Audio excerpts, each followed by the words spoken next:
Most people think health checkups are always a good idea. But what if I told you that after a certain age, some of them could actually put your life at risk? It sounds strange, I know. But the truth is, not all screenings and tests are harmless. In fact, some of the most common checkups offered to older adults may lead to false alarms, unnecessary stress, and dangerous procedures. That's not fear-mongering. It's something more and more doctors are beginning to acknowledge, especially when working with patients over 70. The medical world is waking up to a new reality. One-size-fits-all testing can do more harm than good as we age. In this video, we're going to take a close, honest look at 5 specific health checkups that seniors are better off avoiding, screenings that even experienced doctors often turn down for themselves. We'll explore why these tests are so commonly recommended, the hidden dangers they carry, and the better alternatives that keep you informed. Without putting you at risk, you deserve medical care that respects your age, your body, and your quality of life. If you're someone who cares deeply about your health, but also wants to avoid being overtreated, over-medicated, or overwhelmed by today's healthcare system, this video is for you. We're not here to scare you. We're here to empower you with knowledge, confidence, and a clearer picture of what truly supports your health after 70. Let's begin. Number 1, the colonoscopy trap. Colonoscopy has long been considered a gold standard in preventing colon cancer. But after age 70, especially in people without symptoms or family history, this test can quietly become more harmful than helpful.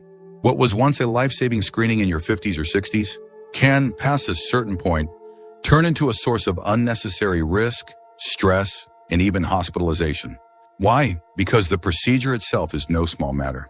It involves full bowel prep, sedation, and the insertion of a scope deep into your intestines. That's taxing enough for a younger adult. But for older adults, the risks go up significantly. The bowel cleansing process alone can cause severe dehydration and electrolyte imbalances, both of which are dangerous in seniors.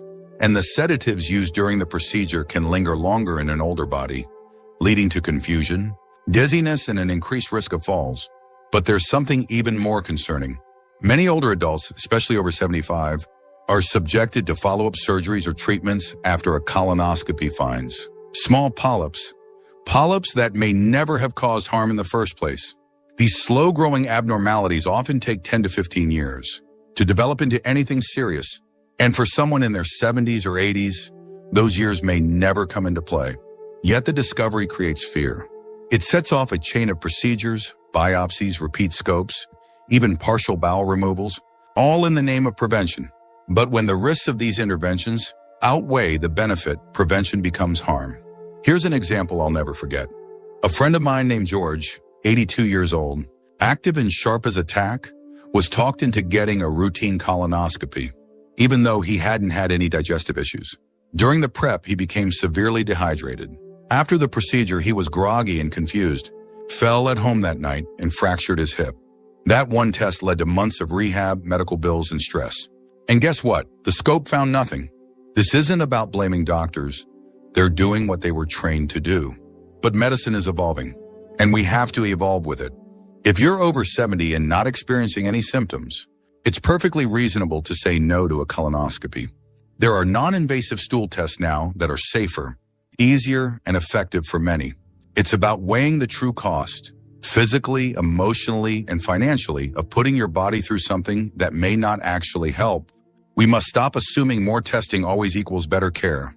Because after 70, better care often means fewer interventions and more thoughtful choices. You're not neglecting your health by being cautious. You're honoring it. Number 2, the annual full body scan mistake. There's something seductive about the idea of a full body scan. Having a machine look through you from head to toe, uncovering every hidden issue before it becomes a problem. Sounds like smart prevention, right? But for seniors over 70, this approach can be more of a curse than a blessing.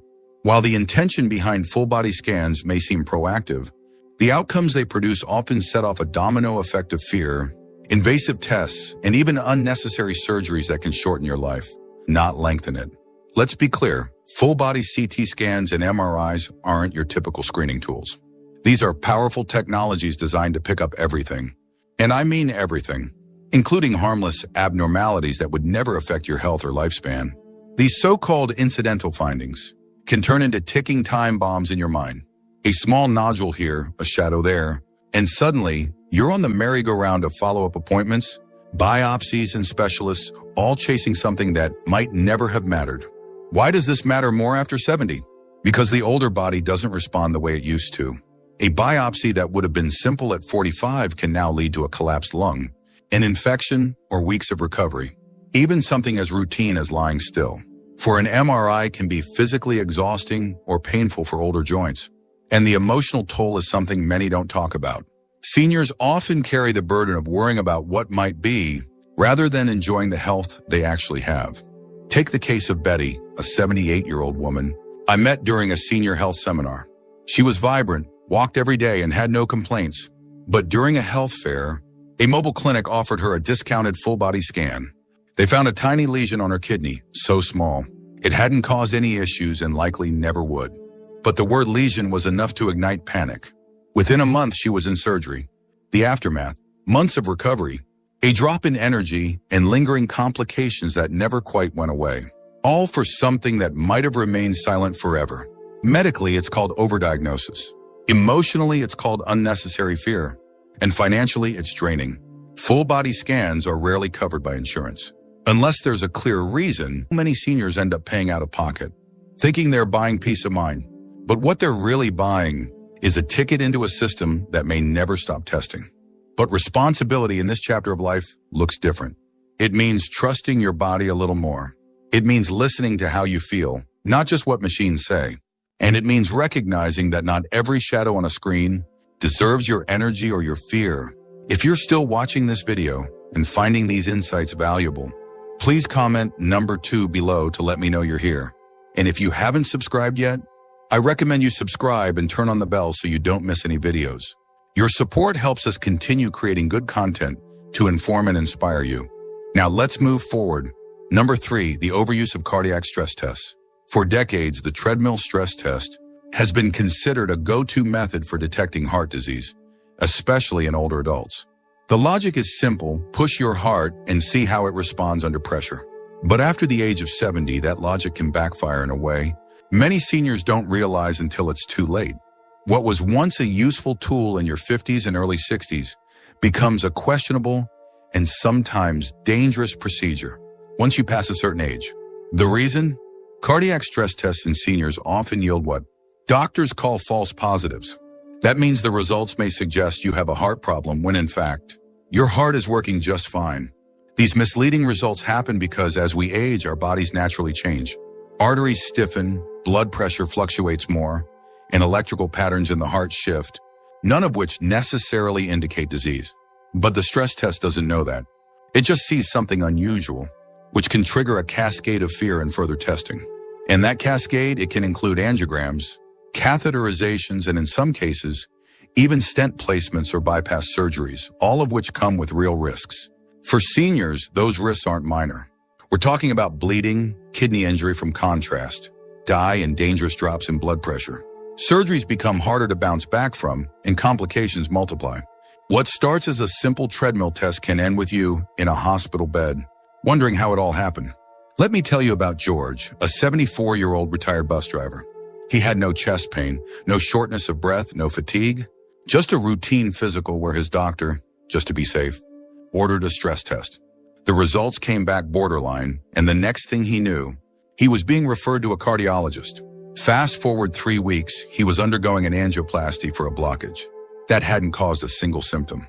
Within a month of the procedure, George developed a severe infection at the catheter site, landed in the ICU, and spent the next 6 months in and out of rehab.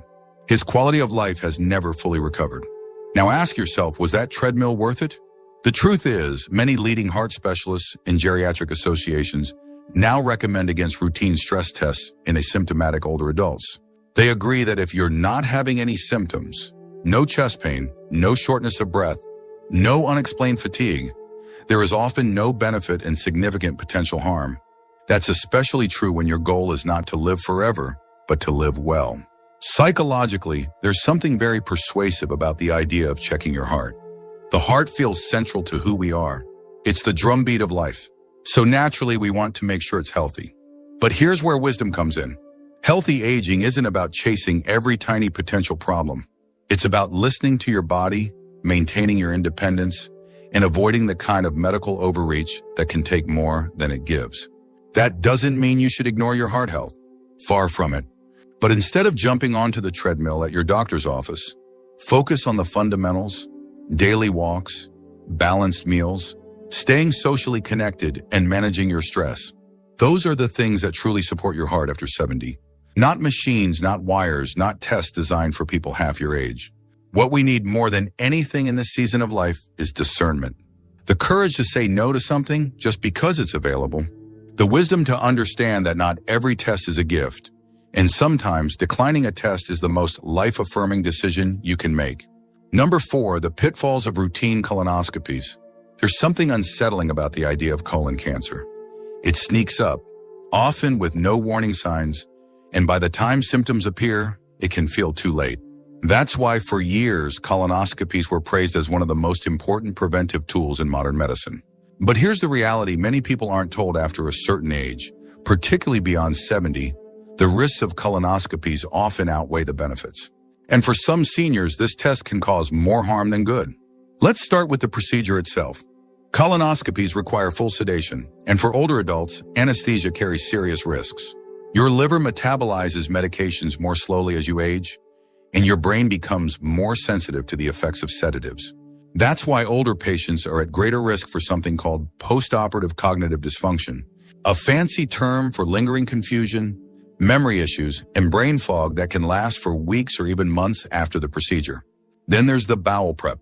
If you've ever had a colonoscopy, you know what this part is like, drinking large volumes of powerful laxatives that flush your system.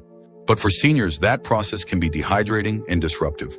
It throws off your electrolytes, messes with your kidney function, and can leave you feeling drained, both physically and emotionally. One wrong step, and you're dizzy, lightheaded, maybe even falling down in the bathroom in the middle of the night. That's not an exaggeration. Falls related to colonoscopy prep are more common than people think, especially in seniors who live alone. And yet, perhaps the most overlooked issue is the time horizon of benefit. Colonoscopies are designed to detect slow-growing polyps that might, over the course of 10 to 15 years, develop into cancer. But if you're already in your 70s or 80s and you've had prior clean screenings, the odds of those polyps turning into anything dangerous during your remaining years are extremely low. In fact, many medical associations now say that the potential benefit becomes marginal, while the chance of complications like bleeding, perforation, or adverse drug reactions increases significantly with age. Take the case of Eileen, a 78-year-old retired school teacher. She had a clean colonoscopy at 68 and again at 73. But at 78, her doctor suggested one more, just to be safe. She agreed. During the procedure, her colon was accidentally perforated, rare but serious complication. She underwent emergency surgery and spent nearly a month in the hospital. Eileen survived, but she never regained the same energy, and her independence diminished. She often says she wishes someone had warned her that the test might not be worth the price she paid. Why does this happen? Part of it is medical habit. If something worked at 50, it must still be good at 75, right? But aging changes the equation. What once protected us can later burden us. And the fear of cancer, while valid, often leads people to overlook their real goals in this chapter of life. Staying mobile, mentally sharp, and emotionally well. No screening test, no matter how advanced, is worth sacrificing those pillars for a marginal gain in longevity. What matters more at this age is being alert to symptoms that are actually present, like unexplained weight loss, persistent abdominal pain, or blood in your stool.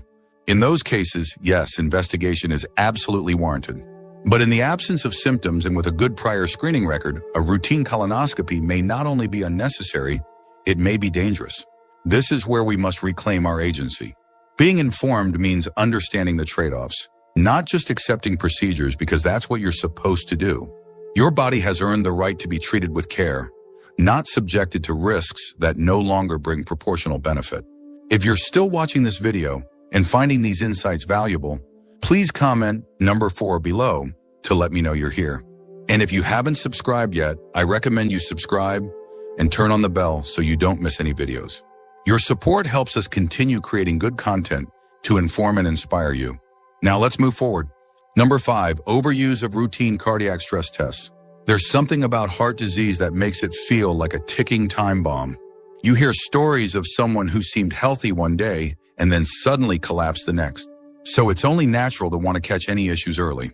That's why cardiac stress tests, those treadmill or chemical tests that monitor your heart's response under pressure, have become so common, especially among people over 70. But here's the surprising truth for many seniors, especially those without any cardiac symptoms. These tests do more harm than good. The idea behind a stress test sounds reassuring. You walk on a treadmill, they track your heartbeat, and if something looks off, they take action. But the reality is more complicated. Most people over 70 already have age-related changes in their cardiovascular system, mild stiffness in the arteries, a little plaque here and there, or slower recovery time after exertion. These are often normal signs of aging. But when they show up on a stress test, doctors may interpret them as red flags, prompting further testing and even unnecessary procedures like angiograms or stent insertions. That's where things get risky. Those follow-up procedures aren't without consequences. Catheterizations can lead to bleeding, stroke, or kidney damage, especially in older adults with fragile blood vessels and reduced kidney function. And once you go down that road, it's hard to turn back. One test leads to another, then another, and before you know it, you've gone through a cascade of interventions for a condition that may never have caused you any problems in the first place. Take Harold, a 76-year-old grandfather from Illinois. He was feeling fine, walking daily, playing with his grandkids, no chest pain or shortness of breath. At his annual checkup, his doctor suggested a stress test just to be sure. The test showed a minor abnormality. That led to a cardiac catheterization, which revealed some non-obstructive plaque. The doctors placed a stent anyway. After the procedure, Harold developed a complication from the blood thinners, landed in the hospital with internal bleeding, and spent the next 3 months recovering, all from a test he didn't need based on a problem that wasn't urgent. So why does this happen? Part of it is fear. Fear of missing something. Fear of what might happen if we don't act. But at this stage of life, it's important to focus on quality over quantity, preserving energy, independence, and comfort, rather than chasing problems that haven't even shown up. Many respected cardiologists now advise against routine stress testing in older adults who don't have symptoms. The evidence just isn't strong enough to support it. It doesn't reduce heart attacks. It doesn't lower mortality.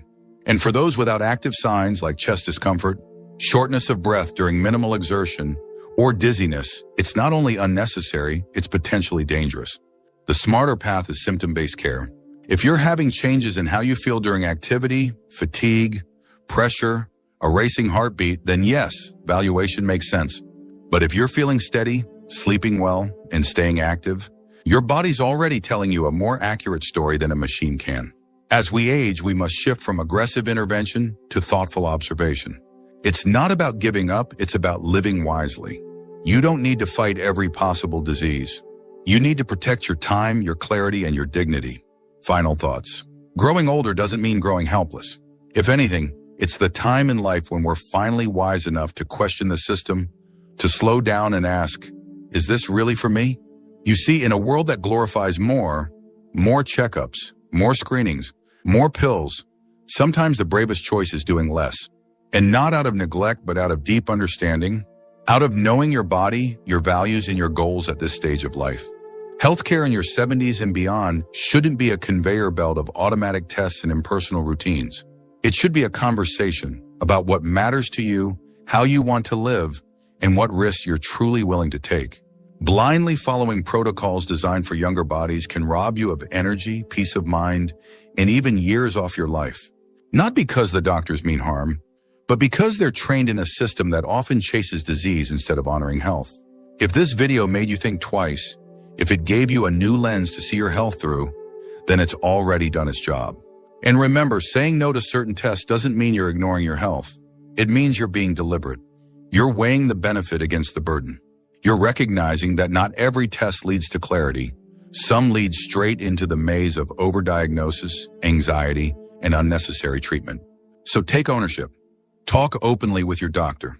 Ask whether the test is likely to change the outcome or just the paperwork. Think about your time, your energy, and your comfort. Because at this age, those are precious. You've earned the right to live on your terms. Not fearfully, but thoughtfully. Not overloaded with procedures, but empowered with knowledge. And not constantly preparing for sickness, but actively creating a life of meaning, joy, and connection. Thank you for joining us today. We'd love to hear from you. Leave a comment below and share one thing you learned today and how you plan to use it in your life. Your thoughts are important to us, so don't hesitate to share them. Reading your comments gives us great motivation and encouragement. If you enjoyed this video and found it helpful, please like, subscribe, and share. Your support helps us continue creating good content to inform and inspire you. Thanks for watching, and we look forward to seeing you in the next video.